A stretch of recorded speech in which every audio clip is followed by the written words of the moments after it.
वो तो मेरा काम है। तुम तो चिल्लाते जाओगे, बहुत से आते हैं बाबा जी हम आपका उपदेश नहीं सुनना चाहते। हमने कहा भाई बहुत अच्छी बात, हम उनसे बुरा कब मानते हैं। चोर आओ, डकैत आओ, ये आओ, सब आ जाओ, बड़े ध्यान से मेरी बातों को तो वो तो लेके रख लेना। अब मैं कुछ आपको सुनाना चाहता हूँ। वर्ण व्यवस्थाएं थी, उसका आपने उल्लंघन किया, उसको तोड़फोड़ दिया, उसको बिगाड़ दिया, नष्ट और भ्रष्ट कर दिया, तो आप सब के सब रो रहे। कोई ऐसा नहीं है कि जो नहीं रो रहा, सब रो रहे। अगर कहोगे नहीं भाई धनी मानी हंस रहे ना, वो तुमसे ज्यादा रो रहे, वो तुमसे भी ज्यादा भयंकर रो रहे। लेकिन तुम क्या कहते हो कि नहीं धनी हंस रहा। मैं कलकत्ते में बैठ के एक बगीचे में चुपचाप बैठा हुआ था, तो दो आदमी बड़े सेठ पास में बैठ गए और आपस में बात करने लगे। अरे क्या जमाना आया, क्या मुसीबत है कि दिन में खाना भी नहीं खा सकते हैं, क्या आफत है। इससे अच्छा तो यह है कि बेचारा ये गरीब सो रहा है, ये बड़े आराम में बड़े सुख में है, और हम इतने पैसे वाले, मकान वाले और सब कुछ होते हुए और इतनी परेशानी में। तो हमने कहा अरे सेठ जी क्यों आप चिल्ला रहे हो, पहले तो तुम ये देखो कि ये जो सो रहा है वो कौन है, उसको जगाओ। उसको जगा गया, भाई तुम कौन हो। कह लगे अरे बाबूजी हम तो ठेला चलाते हैं। कितना दिन में कमाते हो? बाबूजी बड़ी मुश्किल से 20 रुपए मिल जाते हैं। तो अरे भाई ये बताओ कि दुनिया में सुखी कौन है? कह लगे जिनके पास कोठियां, जिनके पास मोटरें, जिनके पास कपड़े, जिसके पास धन है और जिसके पास ये और जिसके पास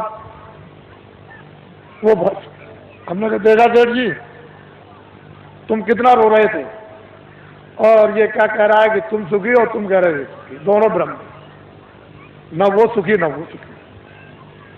मैं वो सोच रहा है ये सुखी होंगे, ये सुखी होंगे।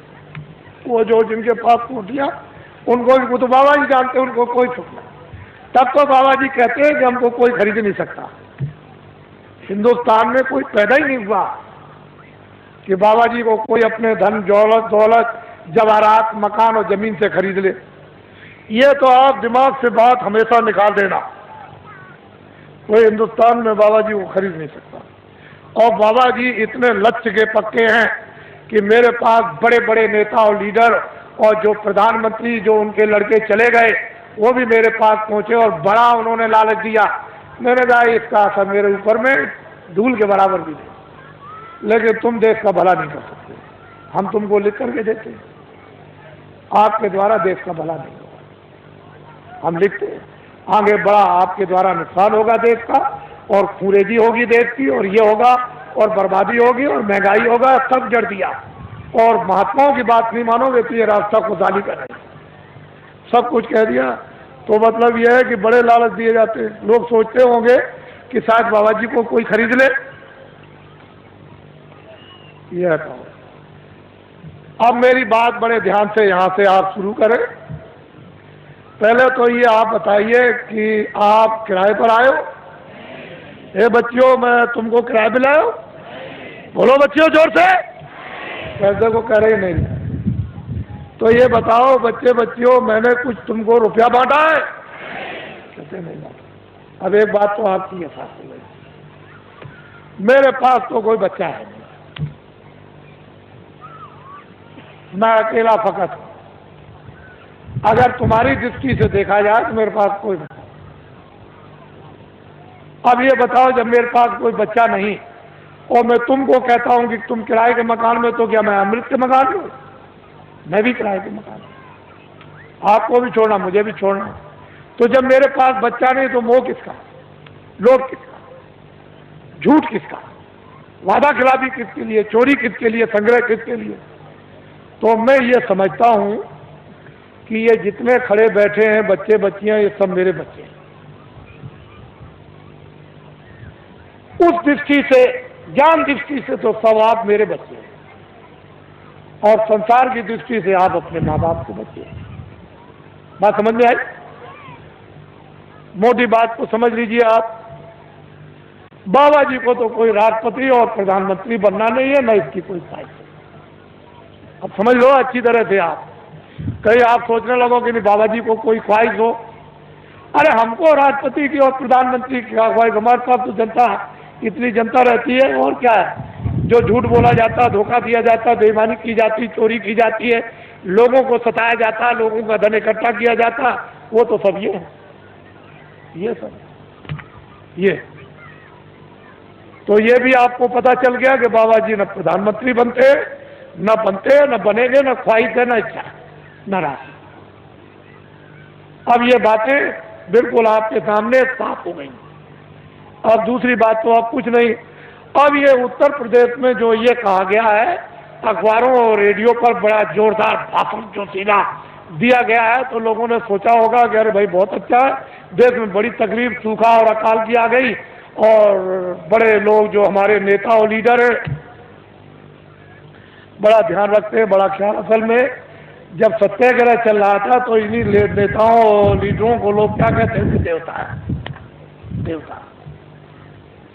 अरे हिंदुस्तान के लोगों, जब देश में 30 साल सत्याग्रह चल रहा था, उस समय पर कहा गया था कि अपने देश का कपड़ा, तुम कपास पैदा करो खेतों में, और उसका मोटा दरी के बराबर सूत बुनो, और उसका तुम कुर्ता बनो और पैजामा या धोती, और वो उसका नाम है खद्दड़, उसको तुम पहनो तो देश आजाद हो जाए।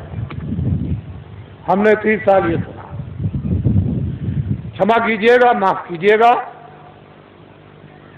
ये सब स्पीचें पूरी 30 साल सुनी और अंग्रेजों का राज होश में देखा।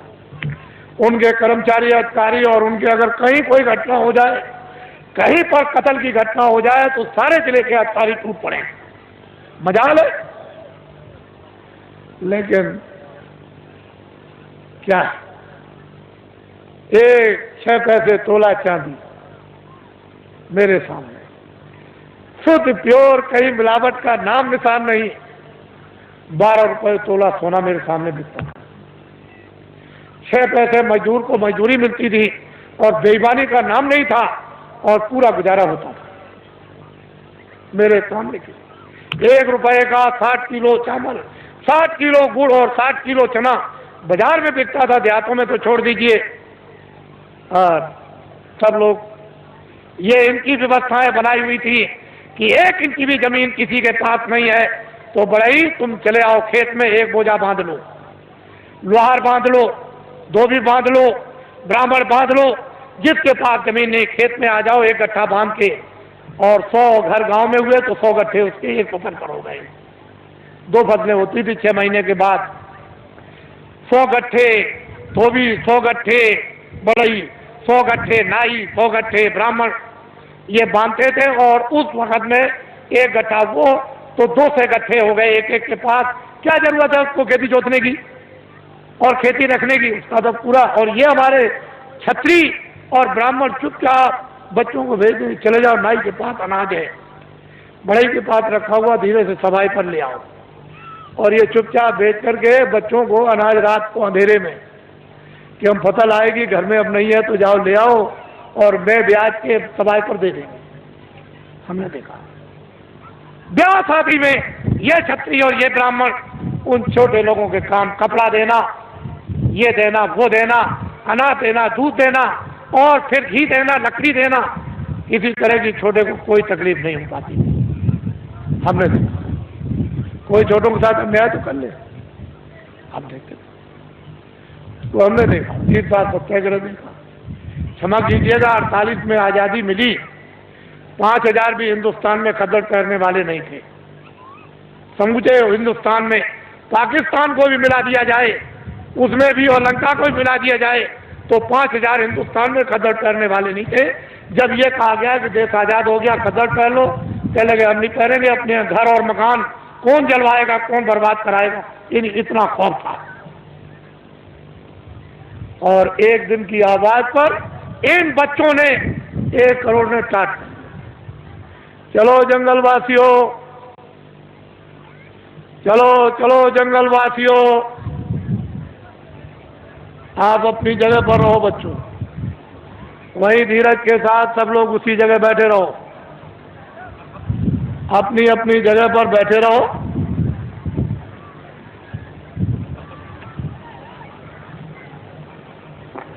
सब लोग बैठे रहो और अपनी आंखों से काम लो, कानों से काम लो, बुद्धि से काम लो। जल्दी चलो जंगलवासियों, एक दफे सबके सब भगवान को के नाम को बोलो जोर से, जय गुरुदेव। बैठ रहो बच्चियों, बच्चियों बैठ जाओ, सबके सब बैठ रहो, वहीं बैठ रहो, घबराओ मत। एक ही सादे सब सदे,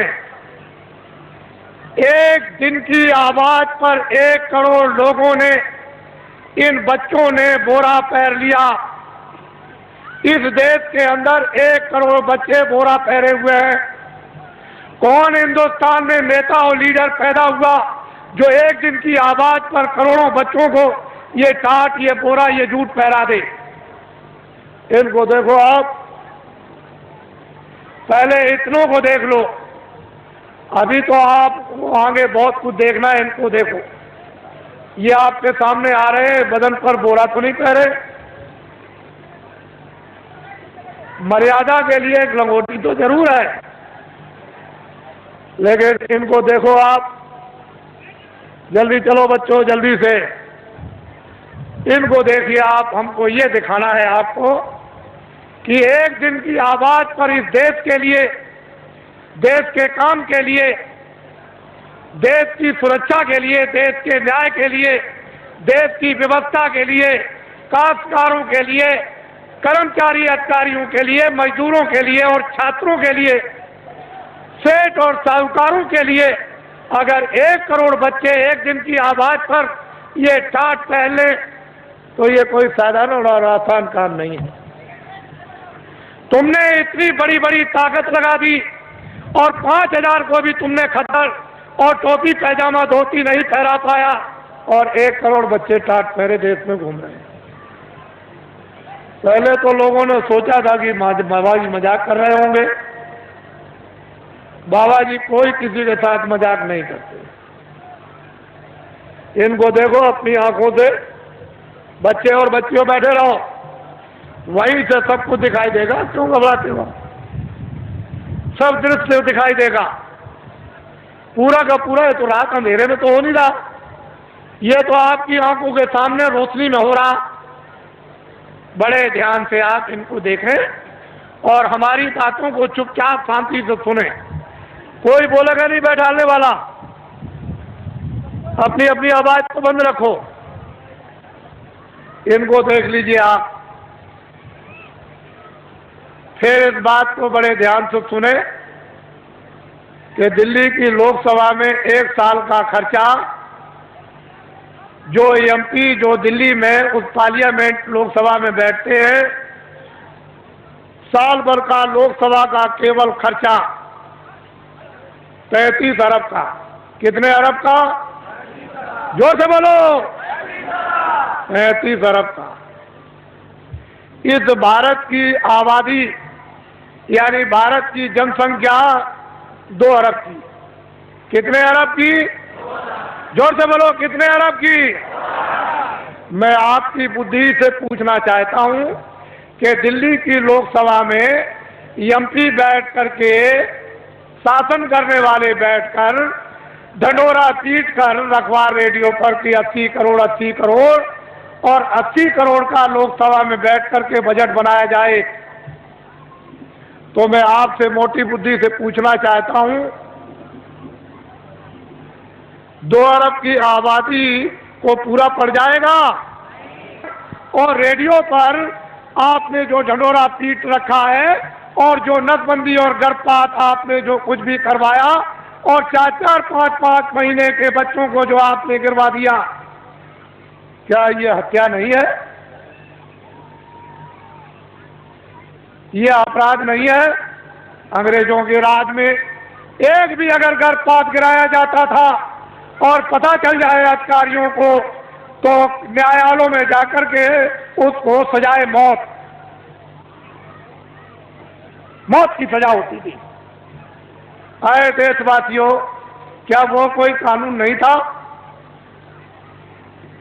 इतने आपने गर्भपात गिराए, इतनी नसबंदी कर्मचारी अधिकारियों की आपने इमरजेंसी में इनको पकड़कर सेठ साहूकारों को, इन देवियों को और बच्चों को पकड़कर आपने इतना बड़ा, आपने जनसंख्या की कमी के लिए आपने जो काम किया, और इस समय पर 2 अरब की आबादी है।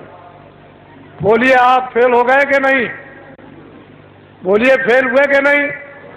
हमने भी मेरठ देखा था 50 साल पहले, हमने भी दिल्ली 50 साल पहले देखी थी। एक मामूली सी दिल्ली थी, वो चांदनी चौक के इर्द गिर्द ही आबादी थी और बाकी दिल्ली में कुछ नहीं था। हमने अपने आंखों से देखा था। आज उस दिल्ली को देखिए तो एक जो दिल्ली से 30-40 किलो की मील की दूरी पर गांव भी होगा, वो भी शहर बच गया। हमने देखा था। आपने सबसे पहले आपने प्रजातंत्र में ये शासन करने वालों ने अपराध किया है कि इस जनता प्रजातंत्र जनता के सामने आपने जनता की चोरी की, और ये अभी तक आपने नहीं बताया कि भारत की आबादी इतनी है। बोलिए अपराध है कि नहीं? बोलिए है अपराध। ये सबसे बड़ा अपराध भारतीय संविधान ये कहता है, बड़ा भारी अपराध है। जनता की प्रजातंत्र में चोरी नहीं करनी चाहिए, और आपने क्यों चोरी करके रखा इसको मैं बताना नहीं चाहता। मैं आपसे सबसे ये पूछना चाहूंगा, आप तो गृहस्थ आश्रम में बाल बच्चों में रहते हो, क्या आदमी अपनी स्त्री से कोई घर का या बाहर का राज छुपा सकता? कोई आपका गोपनीय भेद आपका यानी स्त्री से आप छुपा लेंगे? तो जब घर का और बाहर का कोई भेद स्त्री से नहीं छुप सकता है, तो क्या कोई फरिश्ते ऊपर से उतर आए? मान लो अगर कोई विदेशी देश का आदमी विदेशी देवी से, औरत से शादी करे, तो शायद हो सकता है कि वो बहुत बड़ा हो गया है, वो अपनी स्त्री से अपना राज छुपा लेगा? नहीं छुपाएगा। तो ये बताओ कि देश का आदमी विदेशी औरत से शादी चलते फिरते में करे, मंदिर भी ना हो और मस्जिद भी ना हो और मुल्ला भी ना हो और पंडित भी ना हो और दरिया का किनारा भी ना हो और कोई मंदिर और मठ भी ना हो, गिरजाघर भी ना हो, और चलते में अगर शादी कर ले तो उसको राजा बना दोगे? तो आपने ये सबसे बड़ी गलती क्यों की? भारत के प्रधानमंत्री ने विदेशी स्त्री से शादी की है, और आपने ये अपराध क्यों किया कि उसको राजा बनाया? क्यों आपने ये अपराध कर डाला, ये बताइए। ये देश के लिए, जनता के लिए, ये अपने गौरव के लिए, अपनी जाति समाज के लिए ये क्या छोटा अपराध है? अब ये बताइए, जब आपने प्रधानमंत्री राजा बना दिया तो कोई गोपनीय अपनी स्त्री से राज छुपा सकता है? तो ये सिद्ध और साबित हो गया कि मंत्रालय का, फौज का और उनका, और जो योजना बनाते हैं, जो कमजोरियां हैं इस प्रजा की, इस जनता की, इस देश की, इस हथियारों की, उड़ने वाले हो, मारने वाले हो, जो कुछ भी फैक्ट्रियों का उत्पादन हो या संग्रह हो, वो सब विदेश में चला गया। मैं एक बात और आपको ये बताना चाहता हूँ, उस समय पर ये राष्ट्रपति जो आए तब तो नहीं थे, लेकिन हमारे सरदार राष्ट्रपति थे जो रिटायर हो गए।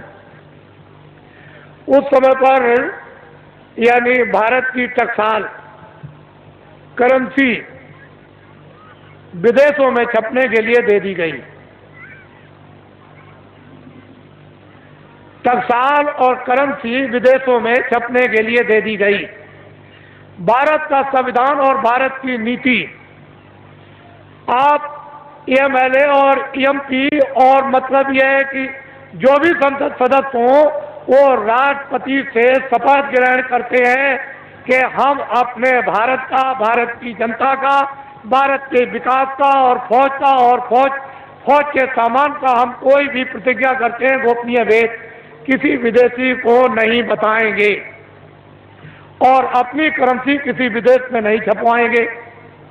फिर राष्ट्रपति न्यायाधीश, जो मुख्य न्यायाधीश दिल्ली में रहते हैं सुप्रीम कोर्ट में, उनसे शपथ लेते हैं कि हम कोई भारत की जनता के खिलाफ यानी गोपनीय ऐसा राज ओपन नहीं करेंगे जिससे हमारे देश का और भारत की जनता का नुकसान हो जाए। और अगर आप ये गोपनीय राज भारत और भारत की जनता का फौज और फौज के सामान का अगर आपने ओपन कर दिया तो संविधान का अपराध आप लोगों को लग गया। वो करेंसी टकसाल विदेशों में छपने लगी। मैं ये बताना चाहता हूं कि जो टकसाल, जो करेंसी विदेशों में रुपया छप रहा और छपाया जा रहा और बताया जा रहा, क्या उस पर राष्ट्रपति के कोई हस्ताक्षर हुए? आपको ये बताया गया राष्ट्रपति द्वारा कि हस्ताक्षर हो गए राष्ट्रपति के विदेश में भारत की करेंसी इस देश को चलाने के उत्पादन के लिए और खुश और समृद्धि के विकास के लिए बाहर छपाई जाएगी। कोई राष्ट्रपति और उपराष्ट्रपति का कोई दस्तखत हुआ? आपने कभी सुना? तो आप क्या छत्री हो? क्या हो आप? कौन सी मूछ लगाई आपने? कौन से बाल लगाए? और फिर क्या तुम छत्री हो? क्या रखते हो बुद्धि? और क्या तुम वीरता रखे हो? तुम्हारे पास में क्या ज्ञान है? ये तो भारतीय संविधान कहता है। इतना बड़ा राज इस भारत की जनता के साथ, विकास के साथ और देश के कानून के साथ ये पूरा जो इसका खिलवाड़ किया गया, ये क्षमा योग नहीं है। मैं कुछ नहीं कहना चाहता। आपकी तकलीफ जो इस मंच पर पटकते हो, दर्दों को, उसकी वजह से मुझको ये सब आपके सामने में आना पड़ा। और मैंने तो अभी कुछ नहीं कहा। इसमें क्या मसाला भरा हुआ आपको तो कुछ मालूम नहीं है। ये तो को बताना चाहता हूं, वह संसद सदस्य जिनको आपने चुन करके विधानसभाओं में और लोकसभा में भेजा, उन्होंने इस पर आलोचना क्यों नहीं की? वो तो ज्ञानी थे, वो तो तुम्हारे भेजे हुए थे, तुम्हारे नुमाइंदे थे कि तुम्हारी तरफ से, तुम्हारे देश की तरफ से, तुम्हारे कानून की तरफ से, तुम्हारे उत्पादन की तरफ से, तुम्हारी खुशहाली की तरफ से बोलेंगे। तो वो संसद सदस्यों ने क्यों नहीं कहा? क्यों नहीं शोर मचाया? उनको दिल्ली में शोर मचाने की जरूरत नहीं, लखनऊ में शोर मचाने की जरूरत नहीं। वो लौट करके आते और जनता में शोर मचाते। सच्चा न्यायालय ये था।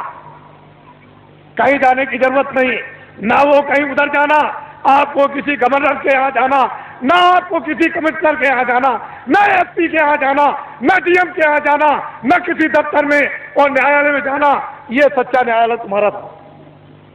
ये वोट का न्यायालय था। जब तुमको ये अधिकार मिला तो तुम यहाँ चिल्लाते आकर के कि वो करेंसी जो है बगैर राष्ट्रपति के दस्तखत के, बिना उपराष्ट्रपति के दस्तखत के वो करेंसी विदेशों में छापी जा रही। अब तुम्हारे पास क्या रह गया? ये भी नहीं है, लगोटी भी उतर जाएगी, ये भी चली जाएगी हाथ से। और वो कत्लेआम होगा जो बाबा जी पहले से सुनाते चले आए। सरेआम बाजार में कोई भी तुमको देखने वाला नहीं होगा। तुम्हारी बहु बेटियों को जब लोग खींच करके ले आएंगे और सड़कों पर के डाल लेंगे, तब तुम कहोगे चलो बाबा जी के पास दौड़े। ये काम आएंगे आज से, ये खड़े हुए, ये काम आएंगे, यही आपके काम आएंगे। इसरो देश वीरों का देश है, क्षत्रियों का देश है, विद्वानों का देश है, ब्राह्मणों का देश है, सत्कर्मियों का देश है, त्यागियों का देश है। आप इसको अनाचारियों का देश बना डाला। इसलिए आप इससे कहो, गांव-गांव में आपको जरूरत नहीं है, ना आपको दिल्ली में किसी तरह के सत्याग्रह की, कोई आंदोलन की और फेरियों की जरूरत नहीं है, ना दफ्तरों में आप जाते हो। ये बेचारे हमारे जो इंस्पेक्टर है यहाँ, ये कोई जा रहा दिल्ली, कोई लखनऊ जा रहा, क्यों जा रहा? तो वहाँ रैली निकलेगी, सत्याग्रह होगा। आज इसका सत्याग्रह, कल उसका सत्याग्रह।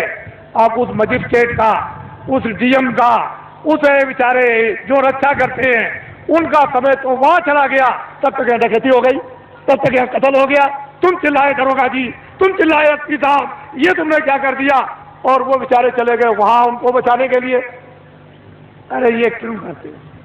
कहीं जाने की जरूरत नहीं। बस अब एक काम करो, लाओ इधर पकड़ाओ। एक ये काम करो, ये भूमि जोता खेतिहर काश्तकार संगठन की जो आधारशिला 10 सितंबर 1987 में रखी गई, ग्राम देवलखा, तहसील केसरगंज, जिला बहराइच। लोगों को मालूम नहीं था, वो तो मजाक समझते थे कि बाबा जी मजाक कर रहे, आधारशिला कितने आदमियों के बीच में, ये तो आपको कोई इतने आदमी इकट्ठे नहीं कर सकता।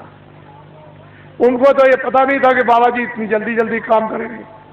तब तक फौरन घोषणा हो गई, 5, 6, 7 को फौरन चलो हरदोई, और काम का घूम जो तक का ठंडे, हमको शक्ति दो, हमको ज्ञान दो, हमको बल दो। देखो आप फिर देखिए, आप इस झंडे को ले लो। इस झंडे को लेने के बाद किसी की रैली में नहीं, बाबा जी की अपील है, किसी के सत्याग्रह में नहीं, कोई धरना नहीं देना, किसी मजिस्ट्रेट को या किसी एसपी को, किसी कमिश्नर को और किसी डीएम को या किसी अधिकारी कर्मचारी को वहां जाकर के उसका गिराव नहीं करना। इस झंडे को ले लो। अगर आप लोगों ने अपना झंडा जो ले लिया, जो आपका झंडा मैं पकड़े हुए हूं, मेरा झंडा तो ये बाद में बनेगा, अभी तो आपका झंडा है। अगर मैं इस झंडे को ले लेता तो आप कहते बाबा जी मेरा झंडा तो है नहीं, तो आपका झंडा, ये आपका झंडा मेरा नहीं, मैं तो इस झंडे को लिए। तो देखो वो, मैं तो वो काम कर रहा था, और वो झंडा टाट वालों का, दूरदर्शी का, वो अलग है, और वो आपका उधर फैल रहा। इस झंडे को ले लो और ये ऐलान कर दो गांव गांव में कि भूम जोता कृत्यार का अस्कार ये अपना अपना झंडा लेकर और फौरन सभाएं करें, और जल्दी से जल्दी, और देर करने की जरूरत नहीं है। वो अपनी अपनी तकलीफें गांव में सब बताएं इन ठाट वालों को। जो भी आपको पर्चे मिल जाए प्रस्ताव के, उसमें ट्रैक्टर का कर्जा, ट्यूबवेल का कर्जा, नाली का कर्जा, कुएं का कर्जा, इंजन का कर्जा, मेड़ का कर्जा, भैंस का कर्जा, बैल का, घोड़े का, गधे का, बकरी का, सुअर का, और हलों का, और यंत्रों का, और खाद और गैबर गोश्त का, और खादों का, और बीजों का, जितना भी कर्जा 40 सालों का सरकारी रदा तुम दे सकते हो कि नहीं दे सकते हो, वो झंडे लेकर के तुम बखास्त करो और अपनी चीज को पटको जल्दी से, और ये कहो कि झंडे अब हम इस योग नहीं रह गए, हम में ये समर्थता नहीं रह गई, अब हमारा 40 सालों का सरकारी जितना भी कर्जा है वो मैं ब्याज के माफ हो जाना चाहिए। बस आप अपनी आवाज को बाहर निकालो, वो सुन रहा है, वो सब कुछ करेगा। तुम क्यों घबराते हो? लेकिन आवाज नहीं निकालोगे तो कुछ नहीं हो सकता है। और जब तुमने झंडे लिए और गांव गांव में प्रस्ताव पास हुए और कमेटियां इन भूम जोतक काश्तकारों की जब स्थापित होने लगी और अध्यक्ष और उपाध्यक्ष जैसे ही गांव गांव में बनने लगे, अगर वो नेता लीडर जो सड़क छापते, जो रास्ते में पकड़कर फौरन उसी दिन पकड़ करके और फौरन कुर्ता टोपी पहनाकर और डिक्लेयर रेडियो अखबारों पर कर दिया, मोहर लगा दी कि ये नेता हमारी पार्टी का है, वो सड़क छापने का, उसको कह दिया, बस कह दिया कि इसको तुम अपना मतदान, अपना वोट हिंदू मुसलमान और सिख ईसाई दे दो। उस बेचारे को ये भी धोना नहीं आता था, ये पीछे से धोना भी, टट्टी पेशाब भी नहीं आती थी, और सड़क छाप नेता बन गया, दिल्ली में एमएलए और एमपी बन गया। अधिकारियों तुम नहीं जानते हो, जो हम कहें उसको करना। अरे भाई कानून, अब कुछ नहीं, कानून को हम कुछ नहीं समझते हैं, कानून रद्दी की टोकरी में डालो, जो हम कहते हैं वही कानून लीजिए, आपका भला क्या होगा। जब वो कहते हैं कि हम कहते हैं वो करो, कानून को रद्दी की टोकरी में डाल दो। ये सब अधिकारियों कर्मचारियों को पता है कि मेरे साथ जो सलूक किया जा रहा है, मैं बाबा जी सब जानते हैं। ये सड़क छाप नेता बन गए, और ये सड़क छाप नेता जो सड़क पर बन करके फौरन उनको मोहर लगाकर और आपसे वो वोट दिलवा दिया। अगर आपने झंडा बाबा जी की अपील पर पकड़ लिया, ये नर नारी बच्चे और बच्चियों ने, ये सब के सब पार्टियों के लोग अपने अपने झंडों को ऐसे फेंक देंगे और सब तुम्हारे झंडे के नीचे आ जाएंगे।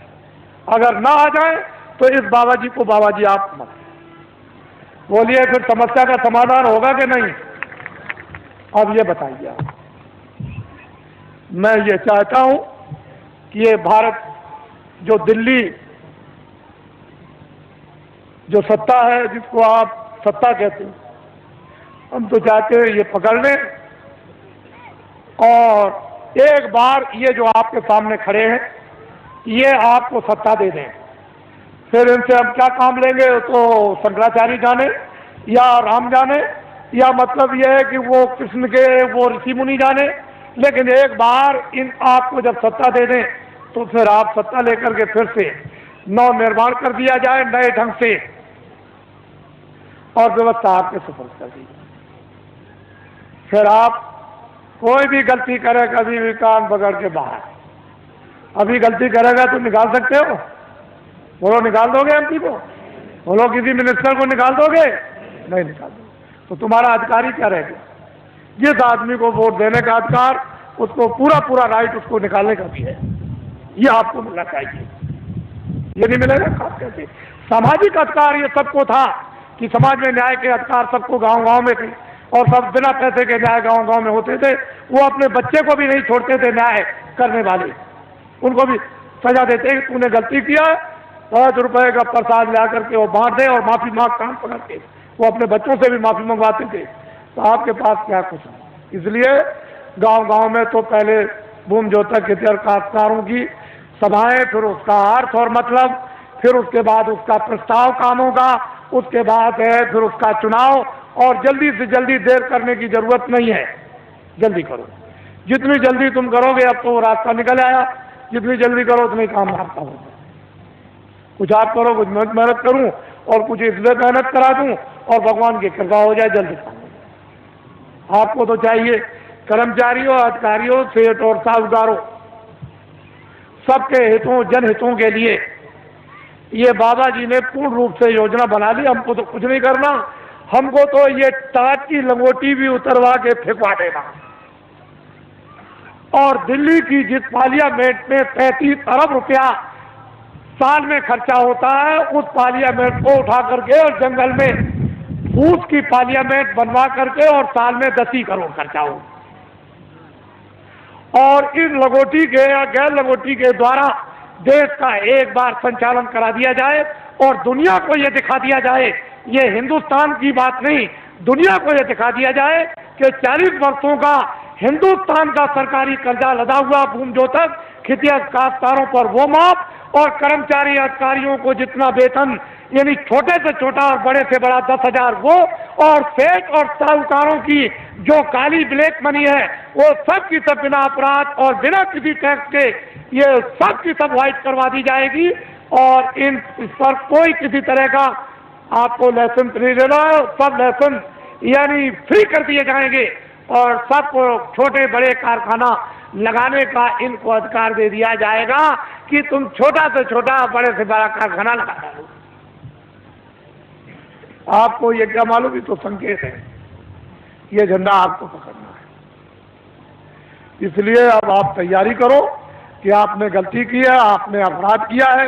एक तो वास्तव में मानवता का, इंसानियत का अपराध, फिर विधान का अपराध, फिर ईश्वर की तरफ से, फिर ऋषि मुनि महात्मा रामायण गीता की तरफ से, आप कुरान की तरफ से गुनहगार।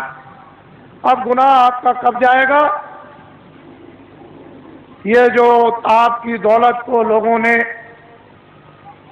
पनडुब्बियों में, तोपों में, हवाई जहाजों में, इसमें सामान के लाने, सामान के ले जाने में, हीरे जवाहरात की खदानों में इकट्ठा करने में, और फिर ये योजनाओं के बनाने में, और बाहर से जो कर्जा ले आए उसमें से 75% ये सब खा गए विदेशी बैंकों में। 22 मुल्कों में, यही आपके पास में नेपाल है, यहाँ के मिनिस्टरों ने, लोगों ने इतना रुपया नेपाल की बैंकों में जमा कर दिया है, इतना रुपया जमा किया, अगर नेपाल का ही खाली रुपया हिंदुस्तान का जमा किया हुआ अगर वापस आ जाए तो जितना भी बाहर से आप कर्जा ले आए हो वो कर्जा और ये ब्याज, ये पूरा का पूरा अदा हो जाएगा और बहुत सा विकास भी हो जाएगा। इतना यहाँ नेपाल में रुपया आपका जमा, जो भारत की गरीब जनता का आपने जमा किया है, और ये सब कुछ पता चल गया है। इसकी सबकी इंक्वायरी कौन कराएगा? ये भूमि जोतक खितिया काश्तकार ये कराएगा। हमने तो ये कह दिया है कि दफ्तरों का ऑडिट करवा दिया जाए तो 20-20 साल की सबको सजा होगी, लेकिन हमने अपने कर्मचारी अधिकारियों को पूर्ण रूप से जनता के सामने बता करके निकाल दिया कि ये कोई भी मतलब ये भ्रष्ट नहीं है, इनमें से कोई भी भ्रष्ट नहीं है, न कर्मचारी, न अधिकारी, न छोटे न बड़े, न पुलिस के और न पुलिस के अधिकारी, न इनकम टैक्स, न सेल टैक्स, और हमारे सेठ साहूकार भी नहीं है और छात्र भी नहीं है और हमारे काश्तकार भी भ्रष्ट नहीं। ये व्यवस्था भ्रष्ट है। इसलिए हमने अधिकारियों कर्मचारियों को निकाल दिया और जनता से अनुरोध किया है कि कभी भी ये मत सोचना कि अगर कभी तुम कहो कि ऑडिट कर दिया जाए तो देखें कौन, तो ये गुनहगार और ये अपराधी नहीं है, ये बिल्कुल आपके सामने छोड़ दिए गए। अब ये कौन आएगा गिरफ्त में, जहां से संचालन होता है, यह तो उनके ऊपर आकर के पड़ेगा कि आपने कर्मचारी अधिकारियों को काम क्यों नहीं करने दिया, तो कहीं ना कहीं तो बात फंसेगी आकर। लेकिन ये बिल्कुल निकल जाएंगे। हमने पूरी जनता को बता दिया और बराबर बताते रहेंगे, हमारा कोई भी कर्मचारी अधिकारी भ्रष्ट नहीं है और कोई भी भारतीय संविधान में कानून में नहीं आता, क्योंकि अगर मंत्री गलती कराएंगे तो ये बेचारे रोजी रोटी अपनी कमाते हैं बाल बच्चों के लिए, इनका जरा भी दोष नहीं है, दोष उनका है जो करवा रहे हैं। बोलो है कि नहीं? करवाने वाले का दोष है, इनका कोई दोष। अगर इनके पास जमीन होती और जागीर होती तो इनसे कह देता कि नौकरी छोड़ दो, लेकिन अब जमीन और जागीर नहीं है तो मैं कह भी नहीं सकता, फिर नहीं कह सकता। इसलिए कोई दोषी नहीं है। आप इस पर गंभीरता से आप विचार करो। अब आइए एक आपको पहले एक कहानी सुना दें। एक राजा का राज था। राजा के राज में प्रजा बड़ी सुखी थी। अपनी जगह बैठे रहो बच्चों, राजा अभी बैठे रहो, देर लगेगी, अभी बैठे रहो, देर लगेगी। राजा के राज में प्रजा, अभी सब चीजें देखो, अभी देर है। राजा के राज में प्रजा बड़ी दुखी थी, सुखी थी, हर तरह से संपन्न थी, न्याय से, खुशहाली से, समृद्धि से, सोने से, चांदी से, कपड़ों से, अन्न से, व्यवहार से, उठने से, बैठने से, सेवा से, मोहब्बत प्यार से, सबसे सुखी थी। 2 बच्चे थे। राजा ने अपने बच्चों को महात्माओं के आश्रम में पढ़ने के लिए भेज दिया। अकस्मात कोई सहयोग की बात, अकस्मात राजा का देहांत हो गया। प्रजा बहुत रोई, मेरा धर्मात्मा, मेरा बड़ा पुण्यात्मा, मेरा राजा, बड़ा अच्छा राजा हमारा चला गया, अब हमारी देखभाल कौन करेगा। तो लड़कों को बुलवाया विद्वानों ने कि भाई बिना राज के राज तो ठीक नहीं है, तो इसलिए एक काम करो कि अब भाई ये तो स्थान ग्रहण कर लो। तो जो बड़ा बच्चा था उसको बैठाया कि अब तुम राजा बन जाओ, ये तुम्हारी प्रजा और तुम राजा हो जाओ। राज तिलक कर दिया, गद्दी पे बैठा दिया और सुना दिया प्रजा को ये राजा हो गया और तुम्हारी अब देखभाल करेगा। उस बेचारे को अनुभव तो कुछ था नहीं पूरा, क्योंकि अब महात्माओं के आश्रम में जब गए तो पढ़ा तो नहीं। बस थोड़े दिनों के बाद प्रजा दुखी रहने लगी, प्रजा में गड़बड़ी होने लगी, प्रजा रोने और चिल्लाने लगी। राजा बहुत कुछ सोचे कि मैं क्या करूं, मैं बहुत उपाय करता हूं लेकिन प्रजा को कोई सुख नहीं मिल रहा। तो होते होते प्रजा चिल्ला पड़ी, राजा खराब है, राजा खराब है, राजा खराब है। किसी ने कहा कि अरे भाई आपकी सारी प्रजा कह रही राजा खराब, एक महात्मा जी पहाड़िया पर रहते हैं तो तुम चले जाओ और जाकर के उनसे प्रार्थना करो कि हमारे राज पर संकट आ गया, तो इस संकट को किसी तरह से कृपा करके दूर कर दीजिए। राजा गया, बेचारा गया पहाड़िया पर, देखा वह महात्मा, उनको प्रणाम किया और कहा कि राजन तुम अब कैसे आए, इतनी देर तुमने कैसे की? चले महाराज मुझे तो मालूम था नहीं कि इस पहाड़िया पर कोई महात्मा रहते हैं कि तुम्हारे राज में, तुमको ये नहीं मालूम कि महात्मा रहते कि नहीं रहते, फिर तुम्हारा राज कैसा? चले महाराज बड़ा संकट आया है, कृपा कर दीजिए हमारा संकट प्रजा का चला जाए। और सारी प्रजा रो रही तो उनका अच्छा एक काम करो, किताबों में लिखा हुआ है कि प्रजा पर, परिवार पर, शरीर पर कोई संकट अगर आ जाए, चाहे राजा हो, तो भगवान नाम का जाप करा ले तो ये तकलीफ दूर हो जाएगी। जाओ अपने राज में बड़े बड़े विद्वानों की खोज करो और खोज करके महल में बैठा करके भगवान नाम का जाप करा लो, तो तुम्हारा और प्रजा का संकट कम भी हो जाए, हो सकता दूर भी हो जाए। राजा उधर से आए, अधिकारियों को दे दिया कि जाओ तुम चले जाओ विद्वानों की खोज करो। एक विद्वान मंदिर में जल चढ़ा रहे थे शिव जी के, जब बाहर निकल के आए तो देखा चंदन लगा हो, आप कौन है? कह लगे मैं तो ब्राह्मण हूँ। कह लगे बस आप ही की तो तलाश के लिए मैं आया था, और चलिए चलिए राजा ने आपको याद किया है, जल्दी चलिए आपको और कुछ नहीं करना, राज पर संकट आ गया, भगवान नाम का जाप कर दो, आपको दक्षिणा मिलेगी। जब वो गए तो सब सामग्री दे करके जाप करने के लिए बैठाया, तो ब्राह्मण बोले, कह लगे भाई ठहर तो जाओ, जरा हमको सोच लेने दो कि हम शंकर की का जाप करें कि राम का जाप करें कि कृष्ण का जाप करें कि देवी का जाप करें कि गंगा जमुना का। कुछ देर तक वो सोचते रहे, जब उनकी समझ में कुछ नहीं आया तो धीरे से वो बोलने लगे कि क्या जाप करूं क्या न करूं, कौन सा जाप करूं कौन सा न करूं, किस नाम का जाप करूं किस नाम का न करूं। धीरे धीरे बोलने लगे कि क्या जाप करूं क्या न करूं, क्या जाप करूं क्या न करूं, क्या जाप करूं क्या न करूं, क्या जाप करूं क्या न कर जाप। ये भगवान नाम का जाप होने लगा। तब तक किसी ने कहा राजन एक विद्वान को और बैठा दीजिए तो राज का संकट जल्दी दूर हो जाएगा। तो अधिकारियों को भेज दिया, एक ब्राह्मण को और पकड़ ले आए। कह लगे महाराज आपको दक्षिणा मिलेगी, आपको क्या करना, भगवान नाम का जाप करना, राज पर संकट आ गया वो दूर होना चाहिए। दूसरे ब्राह्मण आए, जब वो बैठ गए तो कहा महाराज अब जाप कीजिए। उनका भाई ठहर जाओ। उनसे जरा होशियार थे, उन्होंने सोचा कि भाई ये कितने दिनों से जाप कर रहे हैं, तो कई दिन उनको लग गए। ये किस नाम का जाप कर रहे हैं, तो वो धीरे धीरे कहते थे क्या जाप करूं क्या ना करूं, क्या जाप करूं क्या ना करूं। तो दूसरे विद्वान कहने लगे जो ये करे सो मैं करूं, जो ये करे सो मैं करूं, जो ये करे सो मैं करूं, जो ये करे सो मैं करूं, जो ये करे। तब तक किसी ने कहा कि राजन अगर एक विद्वान को और बुला करके बैठा दो तो राज संकट जल्दी दूर हो जाएगा। तो दौड़े अधिकारी दौड़ाया तो तीसरे ब्राह्मण को और पकड़ लाए। वो दोनों से होशियार, उनसे कहा महाराज आपको अच्छी दक्षिणा मिलेगी, भगवान नाम का हाथ जाप कर दीजिए। तो जब बैठ गए तो उन्होंने कहा भाई ठहर जाओ, मुझे सोचने दो, विचार नहीं करने दो, जाप करने के लिए तुम्हें आए। उन्होंने सोचा कि पहले वाले विद्वान क्या जाप कर रहे, तो पहला कहता है कि क्या जाप करूं क्या ना करूं, दूसरा कहता है जो ये जाप करे सो मैं करूं, तो तीसरा कहता है कि धांधली कब तक चलेगी, ये धांधली कब तक चलेगी, ये धांधली कब तक चलेगी, ये धांधली कब तक चलेगी। तब तक किसी ने कहा राजन तुम्हारे राज का सब नाश हो जाएगा। अरे तीन विद्वान जाप के लिए नहीं बैठाए जाते हैं, ये त्रिदोष हो जाएगा तो राज में संपात हो जाएगा। चौथे विद्वान को जल्दी खोजो और उसको ले आओ, तब राज संकट जाएगा। तो दौड़ पड़े अधिकारी, चौथे को पकड़ लिया। जब चौथे आए तो तीनों से चौथे होशियार। उन्होंने सोचा कि भाई पहले वाले तीन क्या कर रहे, तो एक कहता है कि क्या जाप करूं क्या ना करूं, क्या जाप करूं क्या ना करूं। तो दूसरा कहता है जो ये करे सो मैं करूं, जो ये करे सो मैं करूं। तो तीसरा कहता है ये धांधली कब तक चलेगी, ये धांधली कब तक चलेगी। तो चौथा कहता है कि जब तक चलेगी जब तक सही,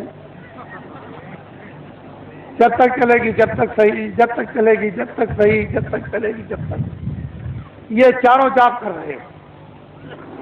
एक कहता है कि क्या जाप करूं क्या ना करूं, दूसरा कहता है जो ये करे तो मैं करूं, तीसरा कहता है ये धांधली कब तक चलेगी, ये धांधली कब तक चलेगी। तो चौथा कहता है जब तक भारत की जनता नहीं जगेगी तब तक चलेगी, जब तक भारत की जनता नहीं जगेगी तब तक चलेगी, जब तक भारत की जनता नहीं जगेगी तब तक चलेगी, जब तक भूम जो तक खितिया का तार नहीं जगेंगे तब तक ये धांधली चलेगी। किसी ने आकर के कहा कि राजन बड़े बड़े विद्वान भगवान नाम का जाप कर रहे, उसको देखा जाए। तो आगे कहा मंत्री ने कि चलो सिपाहियों, राजा जाप देखना चाहते हैं। सिपाही गए, विद्वानों से कहा कि अरे विद्वानों, मंत्री और राजा आपके जाप को देखने के लिए आ रहे। कह लगे कोई चिंता फिक्र मत करो, कब आ रहे, कितने बजे से आएंगे, इतने बजे से आएंगे, चल पड़े। बस वो सब के सब विद्वान जोर से बोलने लगे क्या जाप करूं क्या ना करूं, जो ये करे सो मैं करूं, जो ये करे सो मैं करूं, ये धांधली कब तक चलेगी, ये धांधली कब तक चलेगी। तो चौथा विद्वान कहता है जब तक राजा साहब नहीं आएंगे तब तक धांधली चलेगी, जब तक राजा साहब नहीं आएंगे तब तक धांधली चलेगी। तो राजा साहब ने जब कानों से सुना कि अरे, एक कहता है कि क्या करूं जाप करूं क्या ना करूं, दूसरा कहता है कि ये करे सो मैं करूं, तीसरा कहता है धांधली कब तक चलेगी, ये धांधली कब तक चले, चौथा कहता है जब तक राजा साहब नहीं आएंगे तब तक चलेगी। तो राजा साहब ने कहा अरे बदमाशों, मैं आ गया, अब तुम्हारी बदमाशी नहीं चलेगी। आप तो अभी क्या मालूम, आप लोग घबराओ मत, ठहर जाओ, वही बैठे रहो और मंत्री बनाओ। तो सबसे पहले गांव में जाने का कोई बुजुर्ग मिल जाए छत्री मिल जाए, ब्राह्मण मिल जाए, कोई बुजुर्ग मिल जाए तो टाट वालों को सबसे पहले पैर ढूंढना चाहिए। सारा काम तुम्हारा यह है। और कभी भी तुम किसी अधिकारी के सामने और कोई भी छत्री मिल जाए, ब्राह्मण मिल जाए, बुजुर्ग मिल जाए, उसके सामने तुम कभी कुर्सी में मत बैठना। तुम्हारी कुर्सी ये जमीन है, खड़े हो जाओ, फिर पीछे घूम जाओ। ये जो बैठे विराजमान है, ये आप सब आपके क्षेत्र के औरतें भी हैं, तो आप पहले इसको भी प्रणाम करो।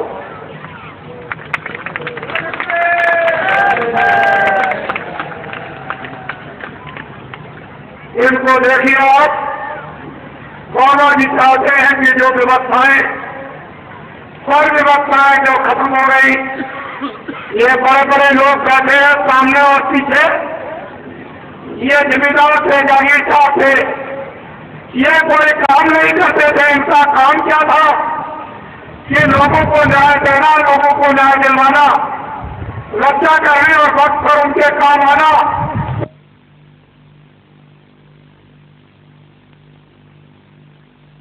नहीं,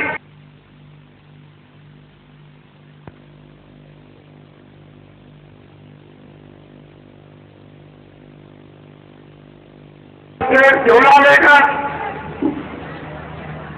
पीछे पीछे जो राम ने वरदान दिया था, जब भगवान राम जा रहे थे सम्राट को तो नर नारियों के साथ में विदा करने के लिए हिजर भी गए। भगवान राम ने कहा कि जाओ नर नारी, तुम अयोध्या लौट जाओ, हम जल्दी वापिस 14 वर्ष पूरे करने पर आ जाएंगे। तो नर और नारी तो चले गए, लेकिन अयोध्या के हिजड़े नदी के किनारे पर गए। जब भगवान राम लौट कर आए और नदी पार करने लगे तो वहां बहुत लोग पड़े हुए, पूछा तुम लोग कौन हो, क्या सरकार हमको अयोध्या भेजे? यहाँ कैसे पड़े हुए हो कि सरकार आपको विदा करने आए थे? जब आप वनवास 14 वर्ष के लिए जा रहे थे तो गए क्यों नहीं?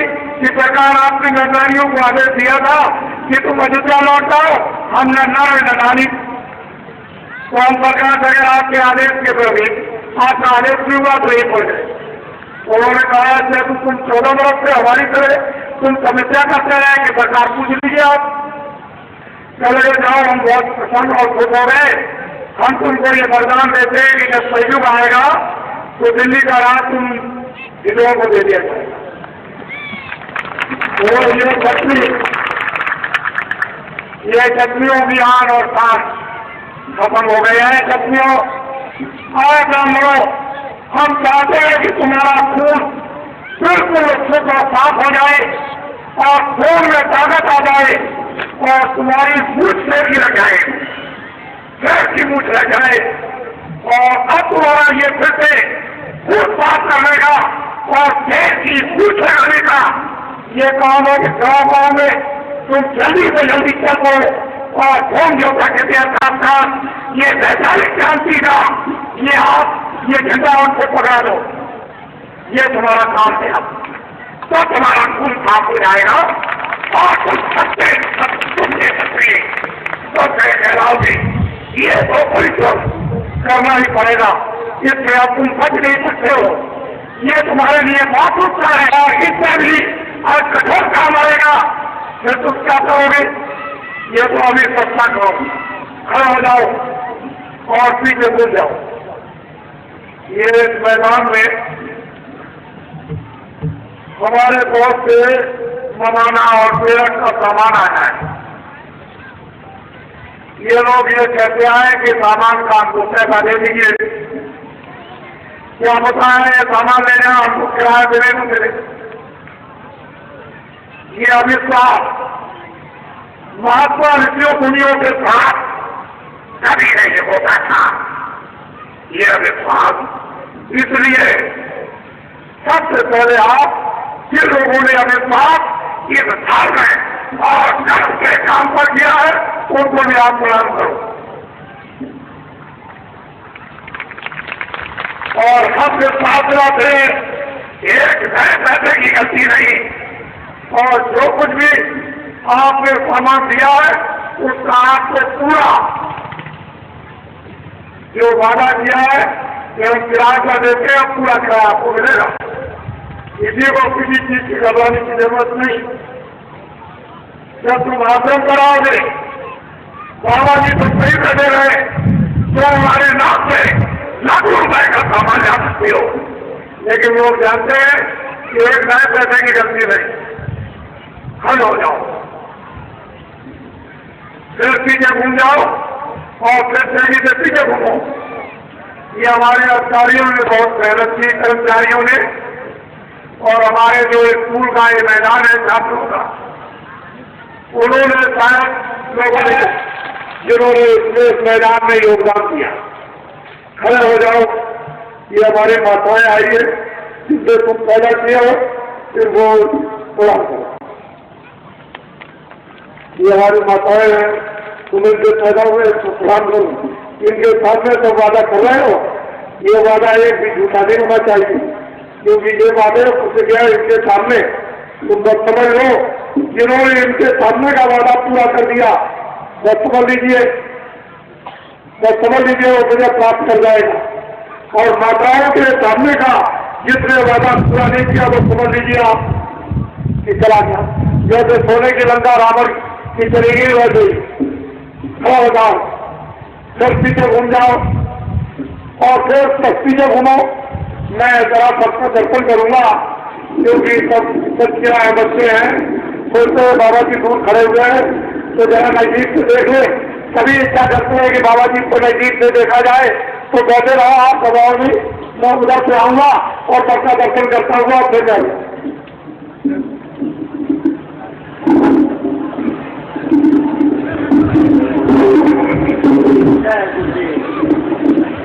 आपके दर्शन के लिए चल पड़ेंगे बाबा जय गुरुदेव जी महाराज।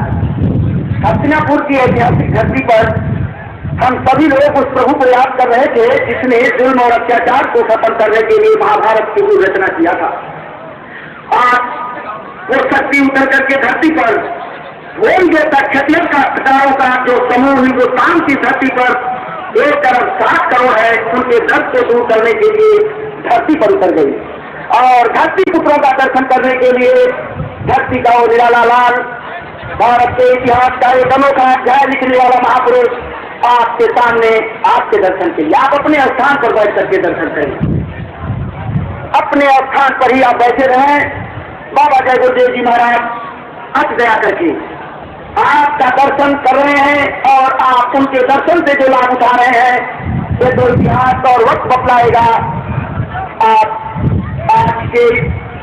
आज होम ज्योता क्षत्रिय का संगठन के इस ऐतिहासिक सम्मेलन हस्तिनापुर में जो 29, 30 और 31 तारीख को संपन्न होने को था, आज उसका ये आखिरी और समापन दिवस है। समापन के अवसर पर दर्शन कर रहे लोगों, आप कितने ही भाग्यशाली हैं, इसकी सराहना देवतागर भी नहीं कर सकते।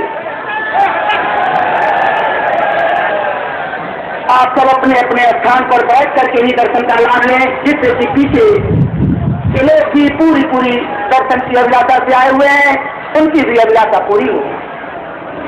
बाबा जय गुरुदेव जी महाराज ने जो आप माताओं के सामने अपने भक्तों से जो प्रतिज्ञाएं कराई, देश के कर्मचारियों, अधिकारियों, देश साहूकार, नौजवानों और देश के भूमि के क्षत्रिय काश्तकारों के संबंध में वो माताओं के सामने की हुई प्रतिज्ञाएं ये पूरा करेंगे। बीच में गुरु हैं आज इस हस्तिनापुर की ऐतिहासिक धरती पर। जय गुरुदेव।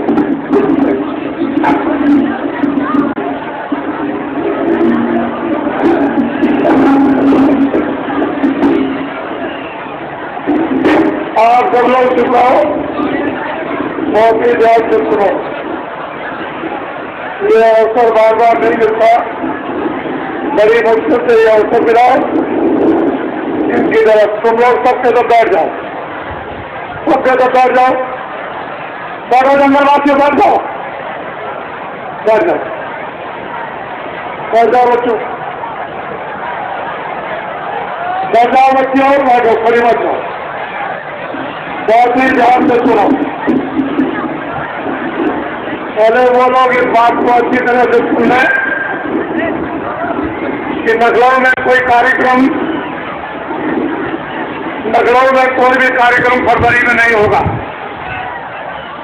लखनऊ में कोई कार्यक्रम फरवरी में नहीं होगा, अगले महीने में कोई कार्यक्रम लखनऊ में नहीं होगा। मैं 13 फरवरी और 22 फरवरी के बीच में जा रहा हूँ आपके सौराष्ट्र में भावनगर के पास, जहाँ पर सोमनाथ मंदिर है। वहाँ धूम जोता खिटियार खास लोगों ने वहाँ आह्वान किया है और बड़ी संख्या में जहाँ सोमनाथ मंदिर और सौराष्ट्र में उसी के पास में ये कार्यक्रम होगा। लेकिन तारीख उसकी 13 और 22 फरवरी के बीच में होगा। उसकी घोषणा मैं कल हो सकता है करूँगा, लेकिन आपके लिए तो उसमें सुनने बड़ी दूर है और आप तो वहाँ जा नहीं सकते हो, ये वही के लोगों के लिए है। मैं लौट करके वापस आऊँगा तो मथुरा में होली का कार्यक्रम मथुरा में होगा और 13 फरवरी को उत्तर प्रदेश के सभी जिलों में धूम जोता खिटियार सांस्कृतिक संगठन का वैचारिक ये सम्मेलन होगा। एक ही तारीखों में, चाहे 7 जिले हों चाहे 55 जिले हों, एक ही तारीख से पूरे उत्तर प्रदेश के जिले में धूम जोता खिटियार सांस्कृतिक संगठन का सम्मेलन होगा। और 22 फरवरी को जो आगे महीना आ रहा है आज के बाद में, 22 फरवरी को उत्तर प्रदेश की सारी तहसीलों में, जितने भी उत्तर प्रदेश में तहसीलें हैं, उन सभी तहसीलों में एक ही तारीख को धूम जोता खिटियार सांस्कृतिक संगठन का सम्मेलन वैचारिक क्रांति का होगा। इसको याद रखेंगे अच्छी तरह से। होली का कार्यक्रम मथुरा में होगा। उसके बाद जब मार्च का महीना लग जाएगा तो मैं फौरन अभी उड़ीसा में जा रहा हूँ, जहाँ धूम जोतुओं का बड़ा विशाल कार्यक्रम यानी उड़ीसा में 7 जिलों में बड़े जोर से चल रहा। वहाँ लोगों ने आह्वान किया कि आप वहाँ पर जल्दी से आ जाइए और ध्यान से बात को सुने अच्छी तरह से। ये आज अंतिम दिन है। 29 और 30 और 31 जनवरी को आपके हस्तापुर में ये तीनों दिन कार्यक्रम आपके समक्ष में।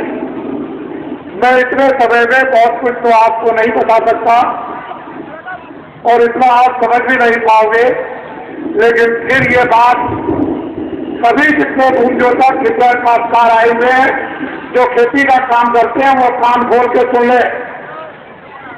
और जंगलवासियों, ये हमारे धूम जोता बहुत परेशान तकलीफ में है। 40 सालों पर इन पर कर्जा लगा हुआ है सरकारी। ये 40 सालों का सरकारी सबसे बड़ा कर्जा ट्रैक्टर का, और ट्रैक्टर भी उसके साथ जोड़ लिया गया।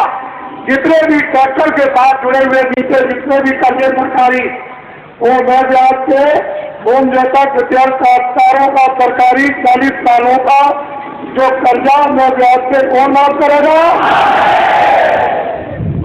पहले तो आप इसको देखिए, आपको तो हम छोड़ भी गए, लेकिन माताएं जो सामने बैठी हैं उनको नहीं छोड़ सकते। ये आपके सामने है और मेरे सामने आप, ये भी मेरे सामने, आप भी मेरे सामने, और पीछे बैठे हुए वो लोग भी मेरे सामने। मैं चारों तरफ आपके मध्यस्थ का, मुझे अपना मध्यस्थ समझे। मैं इनको आदेश दूंगा कि ये काम कर दो, इनका काम क्या होगा वो काम कर दें।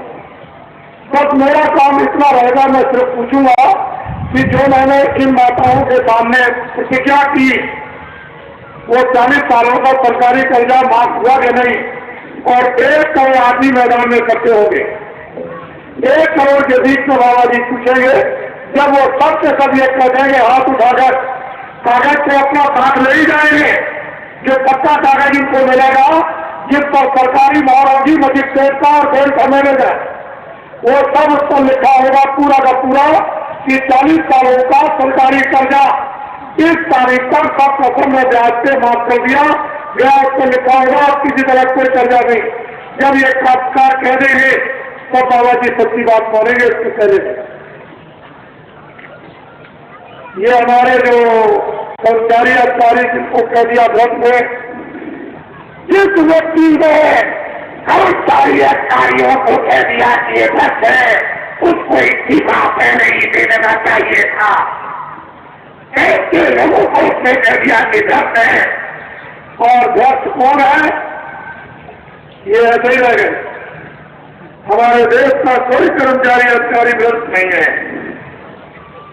ये जो दिल्ली में बैठ के शासन करते हैं संपूर्ण रूप से यही भ्रष्ट है और इनकी दवा काम चलाया ये सामने बैठे हैं, ये दवा कर देंगे। इनको रास्ता अभी तक मालूम नहीं था, लेकिन अब इनके सामने रास्ता आ गया। घबराने की जरूरत नहीं, बाबा जी की अपील है। ये अपना झंडा पकड़ लो, किसी भी रैली में बाबा जी की अपील पर भाई उनको तक साक्षात्कार यानी रैली में नहीं जाएगा, ना उनके सत्याग्रह में, न वो कमिश्नर का गिराव करेगा, न एसपी का करेगा, न डीएम का करेगा। किसी भी दफ्तर में गिराव करने की जरूरत नहीं और न वो बिजली के बारे में कुछ कहे, न वो गन्ने के बारे में कुछ कहे। और फोन करता कृपया कामकाज को ये चाहिए कि ये झंडा अपना पकड़ ले। सबसे पहला काम ये झंडा अपना पकड़ ले। अगर एक के सादे से सब काम न पूरे हो जाए तो जो बाबा जी को आप सजा देना सजा दे देना। हम सजा तुम्हारी तरफ से देखने के लिए तैयार है, लेकिन झंडा आपको ये जान है देश के लोग कि उन्होंने अपना निजी झंडा पकड़ लिया और किसी झंडे के नीचे बहकावे में लोग लालच से नहीं आएंगे और कभी कोई लोग लालच न करो। बहुत तुम लोग लालच में आए, बड़े बड़े तुमने झंडों के लिए नारे लगाए कि जिंदाबाद मुर्दाबाद, इससे निकल गए वहां नारे लगाए, उस झंडे के नीचे उससे निकल गए वहां से झंडे, के झंडों से निकल कर और मरीज बनने की जरूरत नहीं, अपना झंडा नहीं। अगर तुम्हारा मर्ज न चला जाए तो देखे ना ये झंडा जंगलवासियों खड़े हो जाओ, नीचे घूम जाओ, उनको भी देखो। हमारे जहां बीच में बैठे दोनों तरफ वो साथ वाले बैठे इधर घूमजोतक ये विद्यार खासदार संगठन के और फिर इधर घूम जाओ, सामने ये हमारे आए हुए हैं ये कुछ सुनने के लिए। बाबा जी के मस्तक में ऐसी नवीन नवीन योजनाएं जो आपको स्वप्न में भी मालूम नहीं होगी इस खोपड़ी में है, लेकिन हमको बता क्यों दे क्यों कि मुझे तो कोई लोग लालच है नहीं। मैं इतना ही आपको बताना चाहता हूं कि जो लोग ये कहें कि भूमि जोता के लिए खासदारों का सरकारी कर्जा 40 सालों का मैं ब्याज के माफ कर दिया जाएगा, अगर वो लोग आपको ये कहे कि बैंक सभी हिंदुस्तान से बंद हो जाएंगे तो उनसे ये कह देना हिंदुस्तान का कोई बैंक बंद नहीं होगा और रुपया रखने के लिए उन बैंकों में जगह नहीं रहेगी, उस रुपये को रखने के लिए नई बैंकें और खोलनी पड़ेगी। उनके लिए जवाब है, उनको कह देना बाबा जी को कुछ नहीं चाहिए, जो बाबा जी समझते नहीं। और ये बाबा कौन होगा? जितना विदेशों से कर्जा आया इस भारत के विकास के लिए, इस जनता की सेवा के लिए, वो तो 75% खर्च कर गए। बाबा जी जब तुम झंडा पकड़ लोगे अपना किसी भी रैली में और सत्याग्रह नहीं जाओगे और दिल्ली की सत्ता जब आपको दे दी जाएगी तो बाहर के विदेशों के राष्ट्रपतियों को बुलाया जाएगा, बोलिए आपने कितना कर्जा दिया, सबसे पहले इस कर्जे को माफ कीजिए। मैं पहला व्यक्ति हूँगा कि जो विदेशों से कर्जा मिला वो पहले कर्जा आपसे माफ करवा दूंगा। जब भारत का विकास हो जाएगा तो विश्व के जिन्होंने कर्जा दिया उन राष्ट्रपतियों को बुलाऊंगा और ये कहूंगा कि भारत हमारा सिंह और गौरव बैंक का है, ये अपना कर्जा मैं ब्याज के वापस ले जाऊंगा, वापस ले जाऊंगा।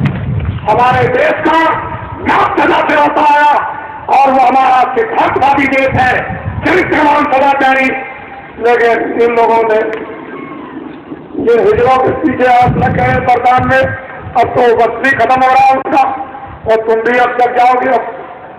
अब क्या है, पीछे घूमो,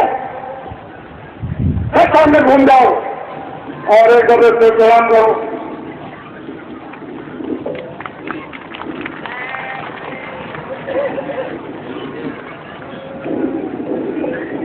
खड़े हो जाओ और हमारी तरफ देखो और अब हम आप अपने आप आपको और हमको, हम आप दोनों मिलकर खड़ा।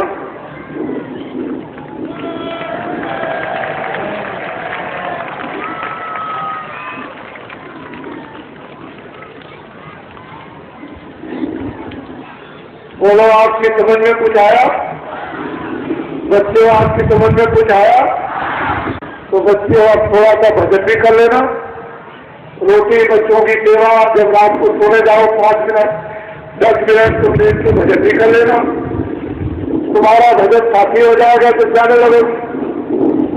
और इधर तुम्हारे लिए हम मेहनत कर ही रहे हैं। ये सब चीजें तुम्हारी समझ में आ रही। और धीरे से आप 7:30 बजे आपको और उसकी बात सुनाएंगे।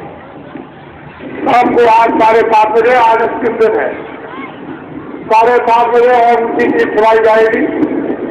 खड़े हो जाओ जंगलवासियों और उधर को घूम जाओ सूरज की तरफ। चलो सीधे चल लो, चलो आने को जंगलवासियों।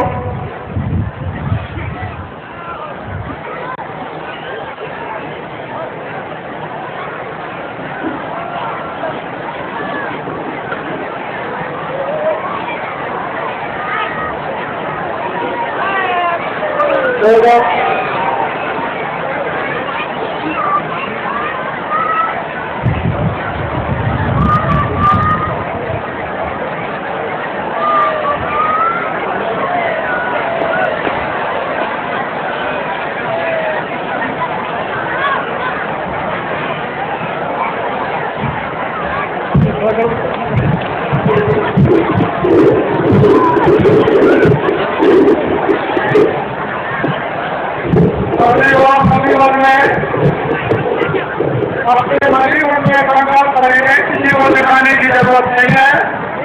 गाँव में अब ये जगह पुराने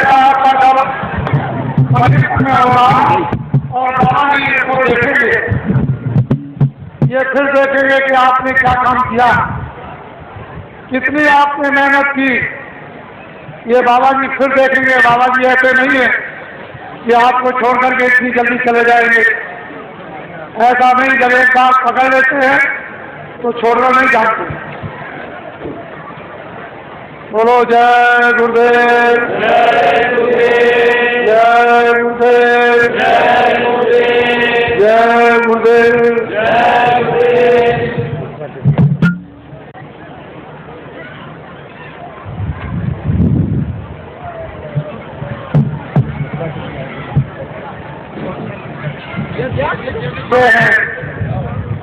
मथुरा के प्रसिद्ध चौबे, ये मथुरा में जो पूरा समाज चौबों का है उसके ये अध्यक्ष है। अरे मथुरा के चौबे हैं और पूरे समाज के अध्यक्ष हैं, यानी जय गंगा मैया और जय जमुना मैया, उस धर्म के स्रोत जगाने वाले। ये इनको देखिए, आप देखें, आप देख रहे। और बाबा जी का आश्रम भी मथुराई में इन्होंने देखा है। बोलो जय गुरुदेव, जय गुरुदेव, बोलो जय गुरुदेव, जय गुरुदेव।